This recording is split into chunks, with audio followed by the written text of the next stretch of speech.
Good morning dear student. जैसा कि पिछली कक्षा में हमने आपको द्रवों या विलयनों के अणुसंख्य गुणधर्म की बात किया था। विलयनों के अणुसंख्य गुणधर्म में हमने आपको बतलाया था कि परासरण दाब होता है, वाष्प दाब का अवनमन होता है, क्वथनांक का उन्नयन होता है, हिमांक का अवनमन होता है।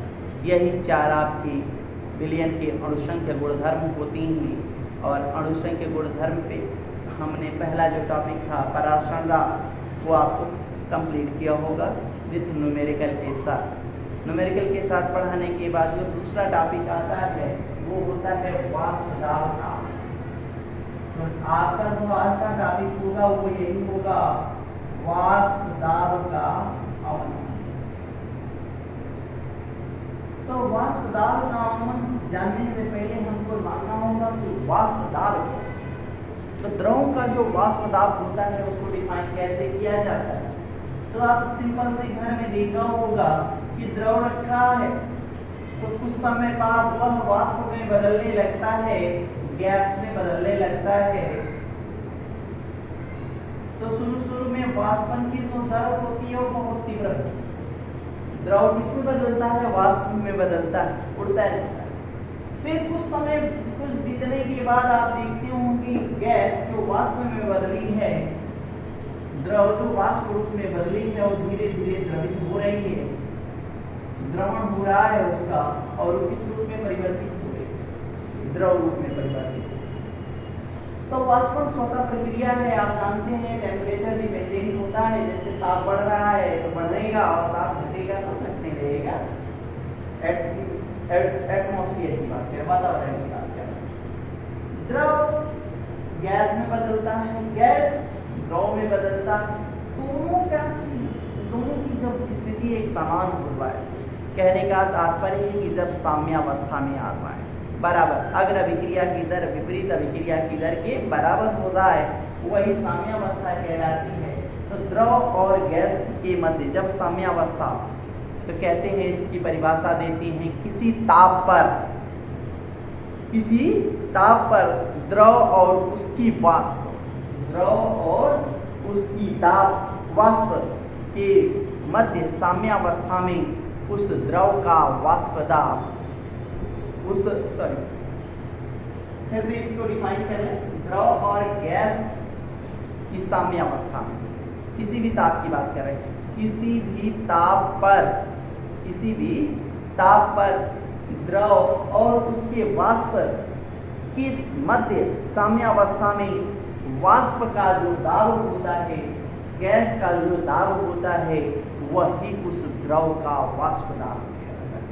फिर सुने, किसी ताप पर द्रव और उसकी वाष्प के मध्य साम्यावस्था में उस वाष्प का जो दाब या उस गैस का जो दाब होता है वही उस द्रव का वाष्प दाब कहलाता है। इस वाष्प दाब को हम P से प्रदर्शित करते हैं, डिनोटेड बाय P। P0 की बात किया तो जब शुद्ध है, और PS तब हो जाएगा जब हम कुछ इसमें मिला देंगे। कंडीशन छोड़िए, हम P की बात कर रहे हैं, वाष्प दाब की बात कर रहे हैं। कह रहा है कि कोई द्रव है, सपोज दैट वाटर है, जल, इसमें जल है। जल का जो वाष्प दाब है वो फिक्स है, एक कांस्टेंट होगा, जो भी आपका होगा 0.5352 समथिंग।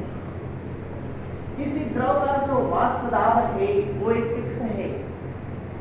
कह रहा है कि इस द्रव में, द्रव जो जल है वो विलायक है, इसमें हम कोई ऐसा पदार्थ मिला दें। ऐसा पदार्थ क्या? हमने कहा था इस चैप्टर को याद करते समय एक चीज याद रख लीजिएगा, अवाष्पशील वैध अनअपघट्य।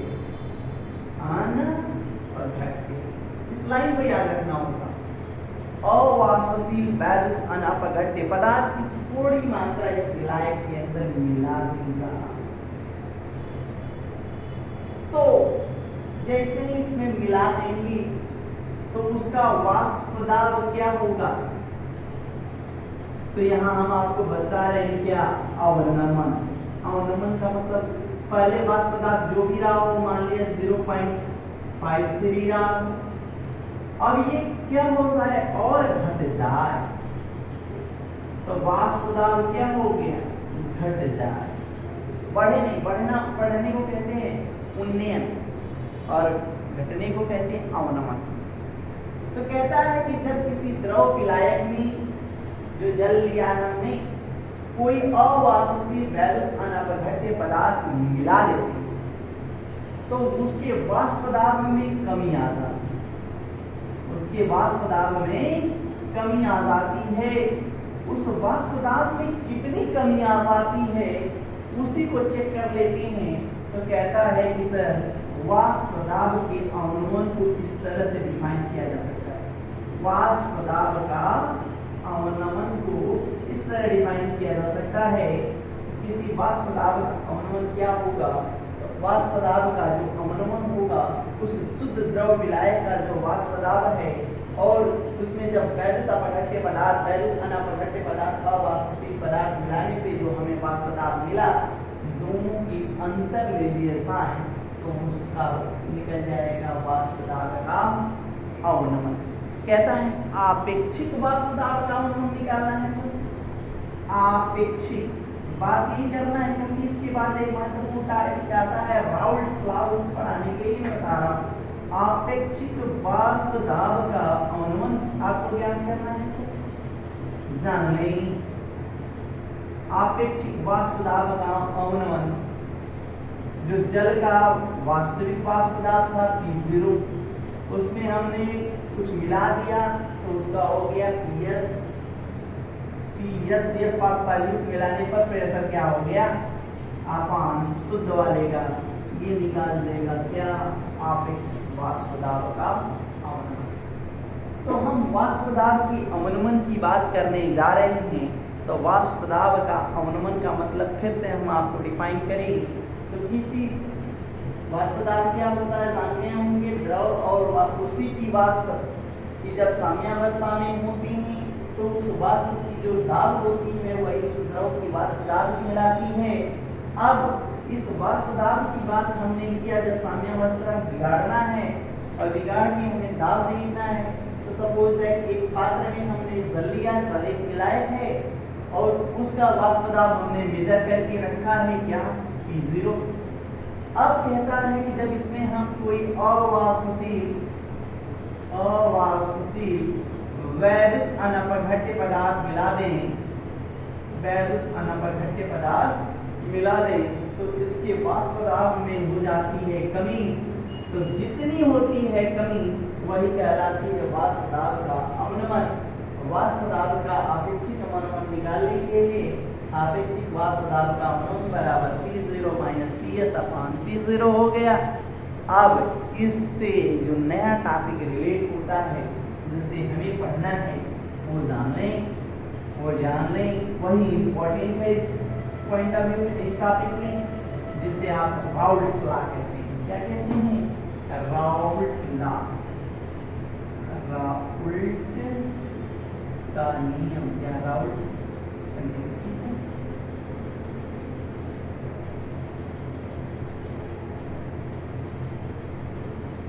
राउल्ट्स लॉ,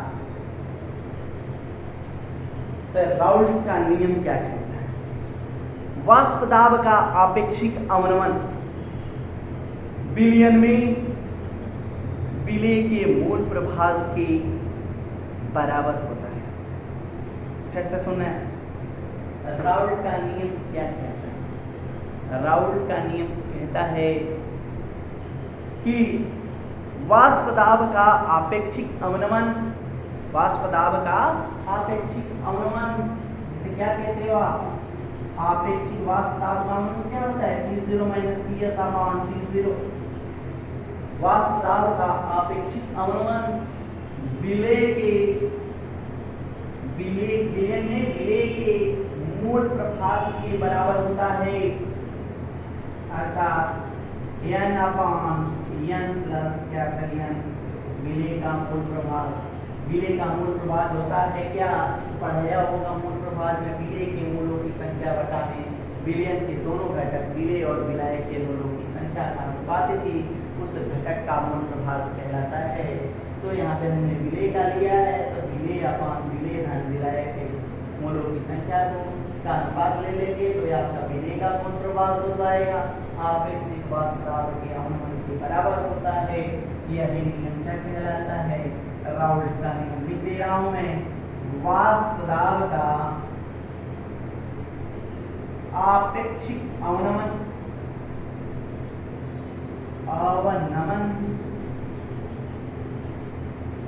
विलयन में विलेय के मूल प्रभाज की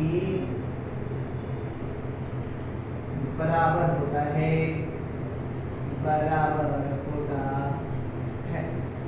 यही है राउल्ट्स का नियम। फिर से आती है बात कि जब नियम हो गया तो उस नियम की कुछ सीमाएं होंगी। तो राउल्ट के नियम की जो सीमा है वो इम्पोर्टेंट फिर से हो जाएगी उसी प्रकार जिस प्रकार हमने वन हाफ समीकरण की सीमाएं पढ़ाया होगा। हमने आपको वन हाफ समीकरण की सीमाएं में क्या बताया? हमने बतलाया कि यह जो राउल्ट का जो नियम लगेगा वो किस पर लगेगा? अवाष्पशील पदार्थ पर लगेगा। किस पर लगेगा? अवाष्पशील पदार्थ, वैद्युत अनपघट्य पदार्थ, अपघट्य पदार्थ और के तनु विलयन पे लागू होगा। के तनु विलयन पर लागू होगा, सांद्र विलयन पर नहीं। नंबर दूसरी बात कहता है कि यदि वाष्पशील पदार्थ होगा या वैद्युत अपघट्य पदार्थ होगा तो वह राउल्ट के नियम का अनुपालन नहीं करेगा। नंबर तीसरा सांद्र विलयन में आएगा तो आपको विचलन प्रदर्शित होता हुआ पाया जाएगा। नंबर अगला बात करता है कि जो ये राउल्ट के नियम की बात कर रहा है तो केवल उन्हीं पदार्थों के लिए लागू होगा जो पदार्थ विलायक के साथ संगुणित नहीं होते। तो जो पदार्थ विलायक के साथ या विलयन में संगुणित नहीं होते उन्हीं पर राउल्ट का नियम अप्लाई होता है और किसी पर नहीं। जो संगुणित हो जाते हैं उन पर लागू नहीं होता है, जो संगुणित नहीं होते उन पर राउल्ट का नियम लागू होता है। बात आती है अगला, बात आती है राउल्ट के नियम के अनुप्रयोग। तो जो राउल्ट के नियम का अनुप्रयोग आप करोगे तो राउल्ट के नियम का अनुप्रयोग करते समय आपको याद रखना होगा कि राउल्ट के नियम का अनुप्रयोग आप वैद्युत अनअपघट्य पदार्थ मतलब यन स्मॉल यन की मैं बात कर रहा हूँ। ये स्मॉल यन बहुत कम मात्रा में होता है तो जो नीचे वाला होता है उसे कैंसिल मान लेना और सवाल इसी पर लगाना।